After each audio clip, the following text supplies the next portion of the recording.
profesi wartawan itu adalah profesi yang melanjutkan apa yang dikerjakan oleh para nabi. Ya. Apa itu menyampaikan pesan dan menyampaikan kebenaran. Kita bisa menonton peristiwa yang saya sebut wartawan menggulingkan kekuasaan itu pada all the president men.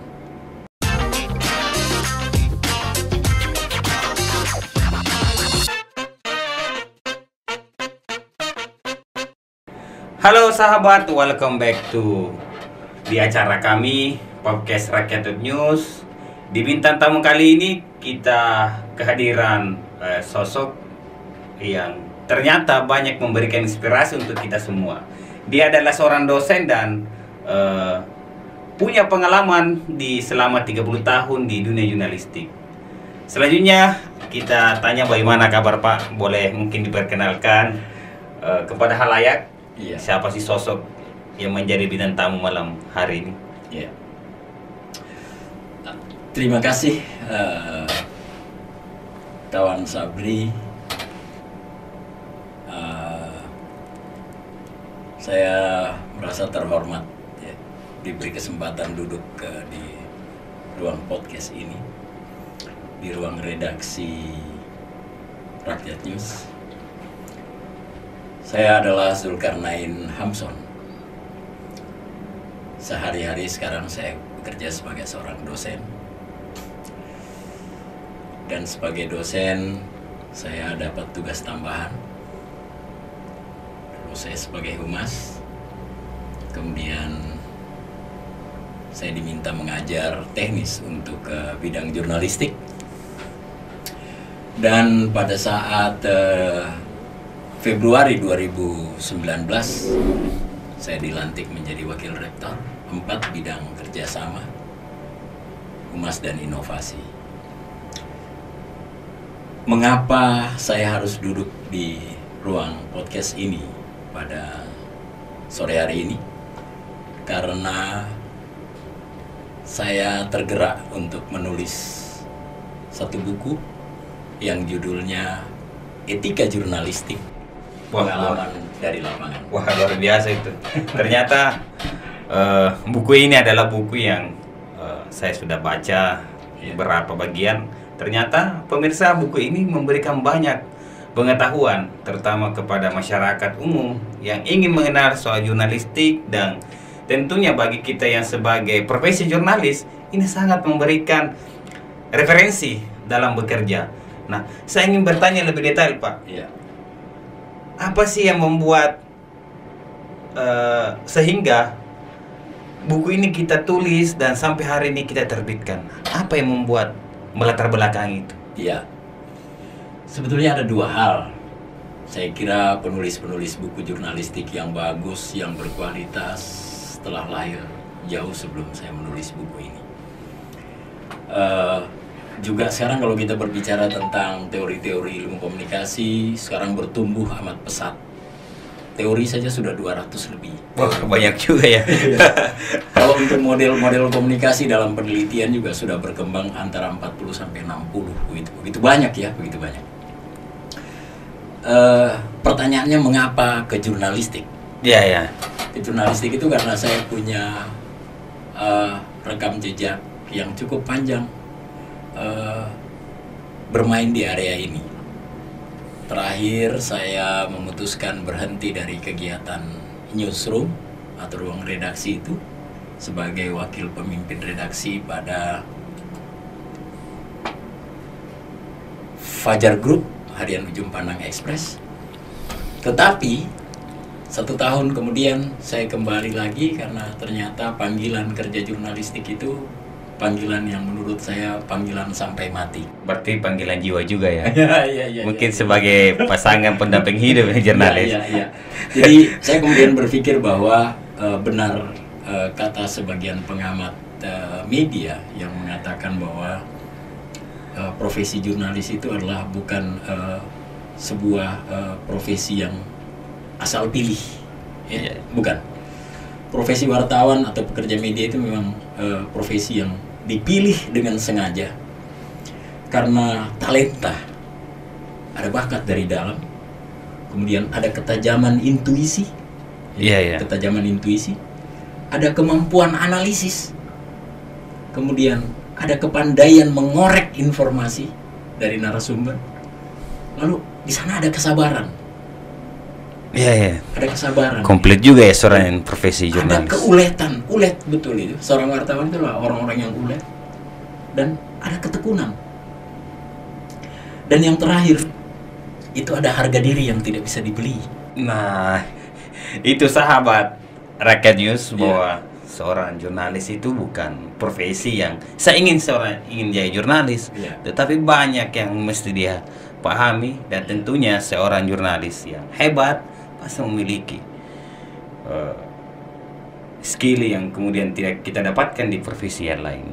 Nah, saya ingin lebih spesifik lagi nih Pak. Saya sangat penasaran dengan buku Etika Jurnalistik, Pengalaman dari Lapangan.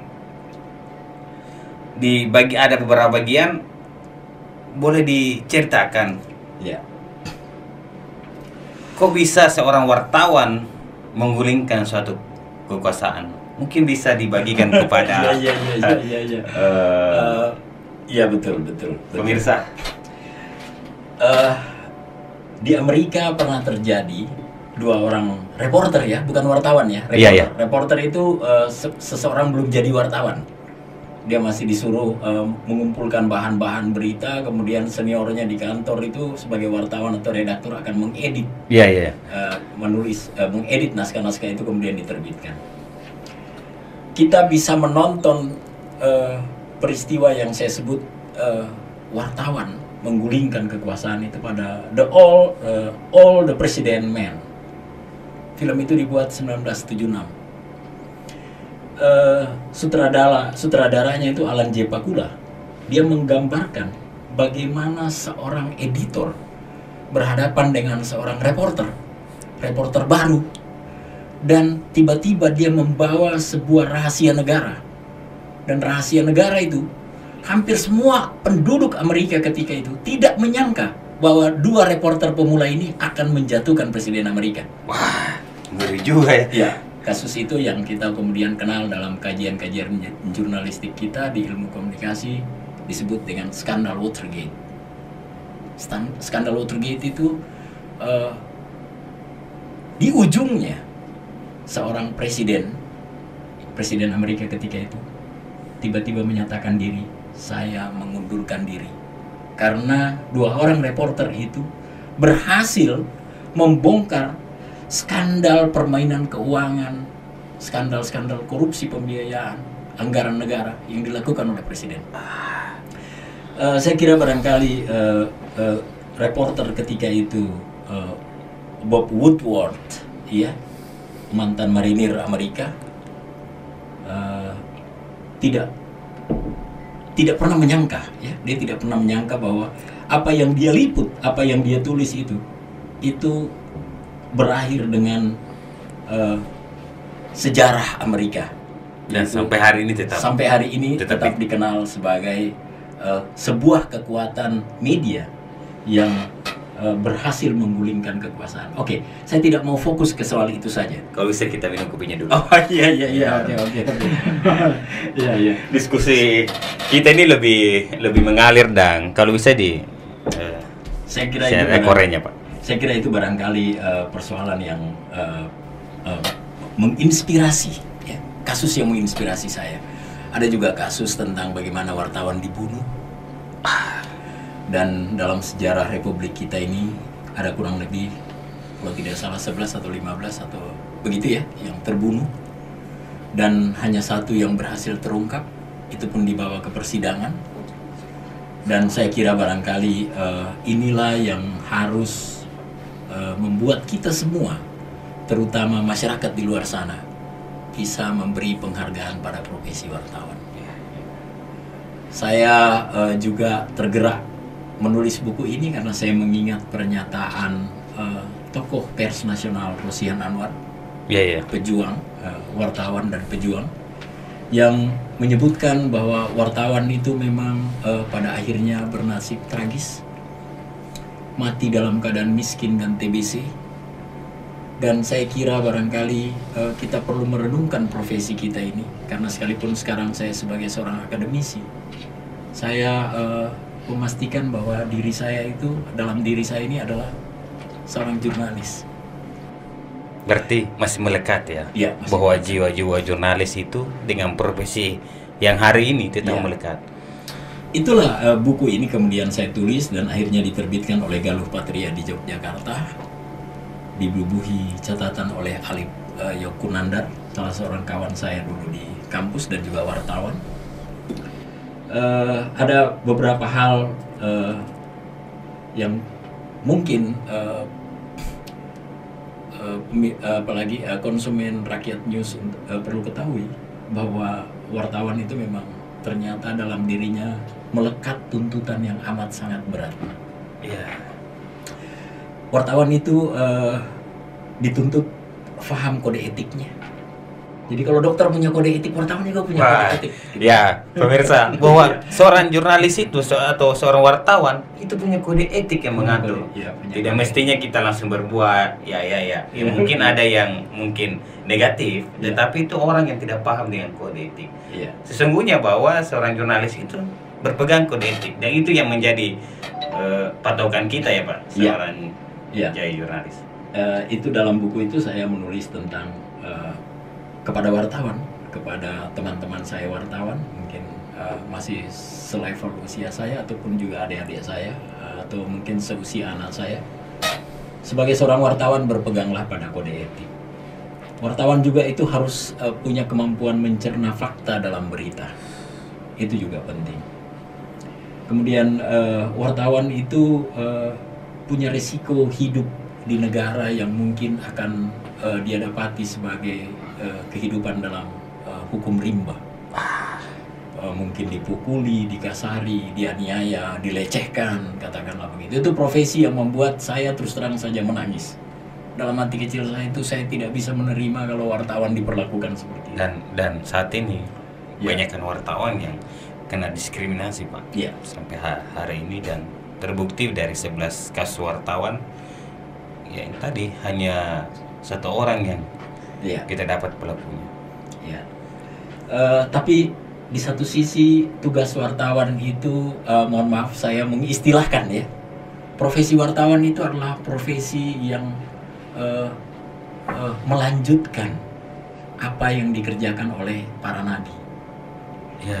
Apa itu menyampaikan pesan dan menyampaikan kebenaran. Untuk sampai ke situ barangkali wartawan harus punya pengetahuan yang baik, sehingga dia tidak boleh menyampaikan sesuatu yang tidak baik. Dia harus punya aturan dan tata krama, dan dia punya etik. Nah, Itu barangkali yang penting agar dalam profesinya dia tetap terjaga. Ya, dia tetap terjaga dan terpelihara. ya. Katakan begitu. Jadi Pak, ini kan misalnya masyarakat karena bertanya apa sih fungsinya dan kerja-kerja wartawan itu seperti bagaimana? Karena itu sangat bersentuhan kepada masyarakat misalnya. Iya. Mungkin ada yang memang klasifikasi tentang apa sih kinerja seorang wartawan ini, Iya. apa sih kinerja, mungkin bisa dijelaskan kepada Ya. pemirsa yang sedang. Saya kira barangkali pemirsa di rumah juga atau di mana saja mengikuti podcast ini, wartawan itu mempertaruhkan bukan saja harga diri, tapi juga nyawanya untuk mendapatkan informasi, dan informasi itu dikirim kepada masyarakat untuk masyarakat tahu. Jadi sebuah peristiwa tidak akan pernah diketahui tanpa dilaporkan, tanpa diceritakan oleh wartawan dalam berita. Makanya saya lupa, tapi kalau tidak salah termasuk Rinald Kasali itu pernah menuliskan bahwa wartawan itu adalah pesuruh dari masyarakat. Iya. Wartawan itu adalah pesuruh dari masyarakat. Jadi masyarakat menyuruh wartawan untuk carikan mereka informasi. Karena sambil tidur di rumah, sambil apalagi beraktivitas di kamar mandi, mereka bisa membaca berita. Atau di teras duduk dan membaca berita ketika dia pelanggan koran, atau menonton TV untuk mengikuti liputan-liputan. Dan wartawan ketika meliput itu mempertaruhkan nyawanya. di lokasi peperangan, di lokasi bencana, wartawan itu mempertaruhkan nyawanya untuk mendapatkan informasi agar masyarakat mengetahui informasi itu. Tapi kalau wartawan menyentuh SARA, wartawan itu dipenjara. Nah ya, susah juga ini wartawan. Susah ya, katakanlah begitu. Sangat susah juga ya. Wartawan dituntut bersikap independen, wartawan harus profesional dalam tugas jurnalistik, wartawan wajib menguji kualitas informasi sebelum disampaikan sehingga tidak ada hoaks di masyarakat. Itulah fungsi wartawan. Wartawan tidak boleh membuat berita bohong. Itu diatur dalam kode etik. Wah, ingat pemirsa bahwa wartawan itu juga wajib merahasiakan identitas korban.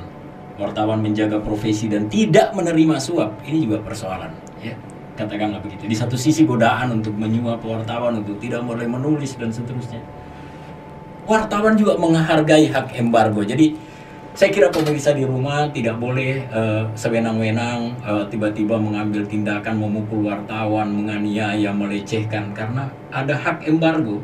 Dan boleh mengatakan kepada wartawan, dan wartawan harus diingatkan dalam undang-undang itu diatur dan kode etik itu diatur.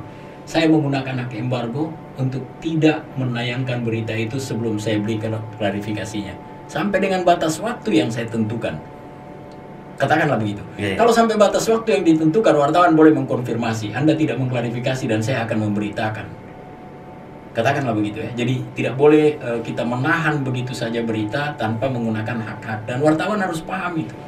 Teman-teman wartawan juga harus paham bahwa ada hak dari masyarakat, narasumber atau yang berperkara dan yang kita beritakan bahwa dia punya hak untuk meminta berita itu tidak ditayangkan. Berarti hak embargo ini adalah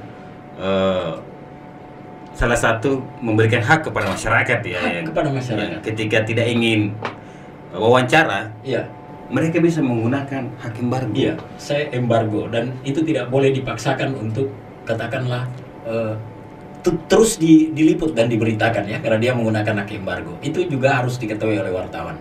Jadi ya perbincangan kita ini bukan kepada masyarakat saja ya, kepada teman-teman profesi juga. Kemudian wartawan itu juga tidak diskriminatif dan menjaga SARA. Ya, tidak diskriminatif dan menjaga SARA. Menghormati hak-hak narasumber, wajib meralat dan memperbaiki kesalahan jika ada berita yang salah. Jadi jangan malu-malu memperbaiki berita kalau salah karena itu memang diatur dalam kode etik. Sudah bikin aja pernyataan bahwa pemberitaan kemarin kami ralat karena ada kesalahan pada faktanya dan pada media-media besar mereka melakukan itu dan itu tidak perlu malu. Kemudian menghormati hak jawab dan hak koreksi. Kalau ada yang mengirim hak koreksi, hak jawab itu digunakan, dilayani. Saya kira barangkali itu. Berarti ketika seorang narasumber ingin tidak terima dengan pernyataannya, dia bisa menggunakan hak jawabnya. Hak jawab. Dan ketika ingin seorang narasumber ya, atau misalnya tokoh masyarakat, ya, ketika diminta pertanyaan dan dia belum bisa menjawab, berarti bisa menggunakan hak embargo. Hak embargo. Berarti seorang wartawan tidak boleh tidak boleh memaksakan. Wartawan boleh bertanya apakah Anda mau menggunakan hak embargo. Itu juga wartawan punya kewajiban mengingatkan. Apakah Anda mau menggunakan hak embargo? Saya kasih waktu Anda untuk sampai batas waktu yang Anda tetapkan. Apakah 2 minggu, seminggu, 1 bulan? Tapi saya akan kembali lagi untuk mempertanyakan itu. Artinya tidak perlu terjadi konflik. Tidak perlu terjadi penganiayaan, tidak perlu terjadi pelecehan, tidak perlu ada tindakan kasar terhadap wartawan. Dan ingat, wartawan bukanlah pemilik kebenaran yang sebenarnya. Jadi jangan wartawan tiba-tiba merasa bahwa dialah yang paling benar, kemudian menuliskan semau-maunya, dan orang jadi korbannya. Atau lembaga dicemarkan nama baiknya. Karena menuliskan pada lembaga itu terjadi kasus A, B, C, dan seterusnya. Saya tidak mau mengatakan korupsi. Tapi bisa saja bukan korupsi, tapi itu diberitakan. Dan lembaga atau pribadi merasa bahwa dia dirugikan dengan berita itu. Jadi saya kira barangkali inti buku ini mengingatkan beberapa poin itu. Saya kira cukup banyak, kurang lebih 16-17 poin. Penting sekali wartawan mengetahui hal itu. Saya kira itu. Dan mungkin banyak yang mungkin kita tidak dapatkan di literasi lain. Ternyata setelah kita baca buku ini, ternyata banyak pengalaman yang betul-betul dari tulisan buku ini bisa menjadikan pengalaman kita sendiri. Nah, terakhir mungkin menjadi pertanyaan kita, bagaimana sih menggunakan fakta opini dalam sebuah berita? Nah, ini yang mungkin bisa dijelaskan kepada masyarakat bahwa ternyata ada memang aturan-aturan yang mengatur. Ya, fakta opini. Iya. Saya tidak berani mengklaim bahwa itu adalah cara saya mengkonstruksi. Jadi jangan sampai ada yang mengatakan saya mengaku bahwa itu adalah penemuan saya. Tidak. Sebelumnya sudah ada orang melakukan kajian itu, tapi saya berusaha mendetilkan. Fakta opini adalah fakta yang berkaitan dengan pernyataan seseorang yang dikarenakan pengetahuan dan persepsinya atau keahliannya. Jadi ketika kita berkaitan dengan menyebutkan fakta opini itu sebetulnya ada dua. Dan ada dua itu, di dua itu ada turunannya 3 di bawahnya. Pertama, ya, jadi kita minum kopinya dulu, Pak. Oh, begitu ya. Ya, oke, terima kasih ya. Jangan terlalu. Fakta opini yang pertama adalah fakta opini yang wartawan menuliskan berita tanpa mewawancarai seseorang. Nah, ini dia. Itu fakta opini oleh wartawan. Nah, ya. Fakta opini kedua adalah fakta opini yang betul-betul diatur dalam etika penulisan berita. Apa itu? Narasumber. Ya. Anda mewawancarai saya mewawancarai Anda, itu fakta opini. Anda berbicara. Nah, namun yang perlu diketahui oleh seorang wartawan, jika itu berkaitan dengan fakta opini, ada 3 hal yang menjadi turunan dari fakta opini itu. Fakta opini itu harus terkait dengan keahlian. Keahlian seperti apa ini maksudnya? Misalnya, kalau Anda mau wawancara tentang COVID, Anda jangan wawancarai ahli politik, Pak. Nah, ini yang susah ini. Bapak mesti wawancarai seorang dokter. Sementara kalau Anda wawancari dokter, Anda juga harus punya pengetahuan. Tidak semua dokter itu bisa diwawancarai tentang COVID. Betul. Karena boleh jadi dia dokter THT. Boleh jadi dia sebetulnya dokter ahli kandungan. Kalau Bapak berbicara tentang dokter dan dia dokter ahli virus, itu benar. Nah, Artinya fakta opini juga harus berkaitan dengan keahlian orang. Oh iya. Fakta opini juga harus berkaitan dengan kemampuan pengalaman seseorang. Jadi Anda jangan tanya bagaimana membuat perahu yang baik kepada orang yang tidak pernah bikin perahu. Nah, itu dia. Kadang mungkin banyak juga yang terjadi ya. Iya. Belum dia alami, dia sudah. Ya, katakanlah begitu ya. Makanya sekarang banyak komentar, banyak yang melecehkan komentator atau narasumber di media dengan mengatakan ketika sebuah pesawat jatuh, bermunculan banyak sekali pengamat-pengamat penerbangan. Orang bertanya, apakah Anda punya kapasitas berbicara dalam fakta opini untuk mengomentari jatuhnya pesawat itu? Ternyata dia punya pengalaman sebagai seorang biro perjalanan, travel. Menjual tiket penerbangan. Dia tidak berhak berkomentar tentang jatuhnya pesawat.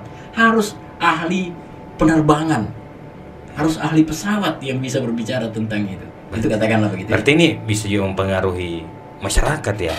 Ya, itulah yang menyebabkan ketika wartawan salah mengambil fakta opini, dia membodohi masyarakat. Karena dia mengambil narasumber yang salah sebagai fakta opini, masyarakat bukan dicerdaskan.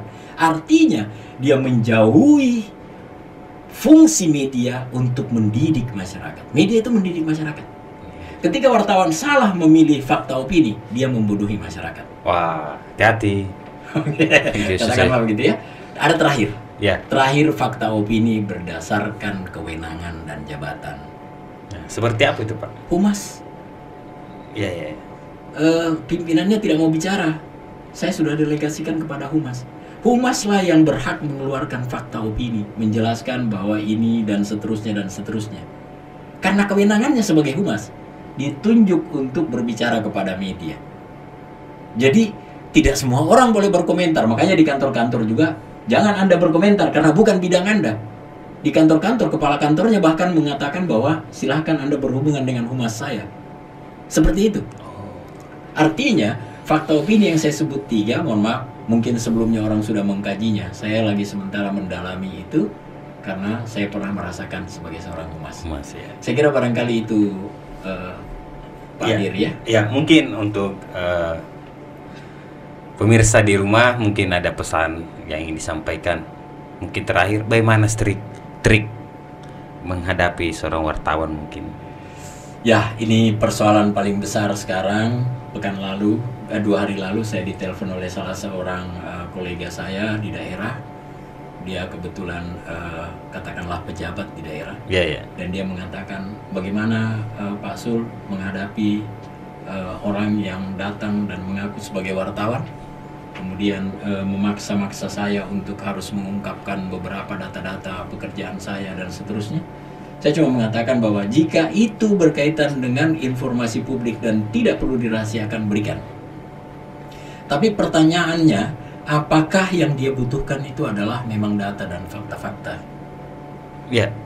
Kalau ternyata yang dia butuhkan itu adalah bagian dari rencana tawaran kerjasamanya untuk iklan, untuk promosi dan seterusnya, itu harus distandarisasi pada kode etik yang mengatur hubungan atau keterkaitan bisnis. Tidak boleh dijadikan berita itu sebagai alat memeras atau menekan atau katakanlah untuk menakut-nakuti orang. Nah, ingat, mungkin itu sangat menjadi tantangan kita semua ya. Jangan sampai bahwa berita itu akan menjadi alat memeras, menekan, dan tentunya itu menjadi tantangan kita kepada oknum-oknum yang melakukan hal tersebut. Mungkin itu yang menjadi kendala kita. Makanya mungkin ini adalah referensi untuk kita semua, walaupun bukan seorang jurnalis, ketika paham dengan buku ini tentunya mampu menghadapi seorang jurnalis. Mungkin terakhir Pak, apa sih harapan semua ini Pak? Mungkin dari buku ini apa harapan terbesar tentunya yang ingin diberikan kepada masyarakat? Saya masih menyiapkan satu buku lagi dan saya berharap 2021 buku itu bisa terbit karena ini buku 2020. Dan harapan terbesar saya masyarakat memahami profesi wartawan dengan baik. Dan dengan pemahaman yang baik itu seorang wartawan tidak diperlakukan diskriminatif. Seorang wartawan dihargai, dan sebaliknya seorang wartawan harus menghargai masyarakat dengan semua kompleksitas yang masyarakat hadapi. Wartawan tidak boleh picik, wartawan tidak boleh masa bodoh, wartawan tidak boleh memberitakan sesuatu yang membuat masyarakat terluka. Dan itu menurut saya masih butuh pengkajian, perdebatan panjang, diskusi panjang. Tapi intinya, jadilah wartawan yang baik. Wartawan yang memahami kode etik, memahami undang-undang, dan wartawan yang menguasai atau merasakan denyut perasaan masyarakat seperti denyut perasaannya.